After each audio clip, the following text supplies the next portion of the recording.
Two Russian Tu-95MS strategic bombers performed an aerial patrol over the Sea of Japan, Russia's defense ministry said. Sukhoi Su-30SM and Su-35S fighters provided support for the aerial patrol, the ministry said.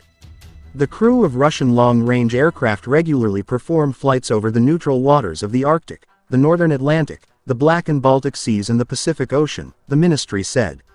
The aircraft of Russia's aerospace forces perform all the flights in strict compliance with the international rules of using the airspace, the defense ministry stressed.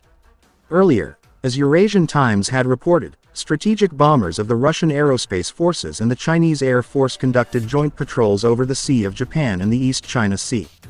On November 30, 2022, the aerospace forces of Russia and the Air Force of the People's Liberation Army of China conducted another joint air patrol in the Asia-Pacific region. An air group consisting of two 95mm strategic missile carriers of the Russian aerospace forces and Hong-6K strategic bombers of the PLA Air Force carried out air patrols over the waters of Japan and East China Seas, the ministry said in a statement. The flight of the Russian bombers lasted about 8 hours. The aircraft were escorted by Su-30SM and Su-35S fighters of the Russian aerospace forces, the ministry added.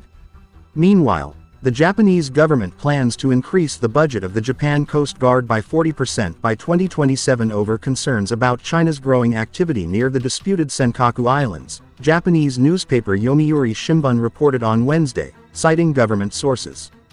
The budget is expected to reach 320 billion yen, $2.4 billion, by 2027, which is 40% more than this fiscal year, the newspaper said, adding that the government would include the budget increase in a new policy document on strengthening maritime security, expected to be unveiled on Friday.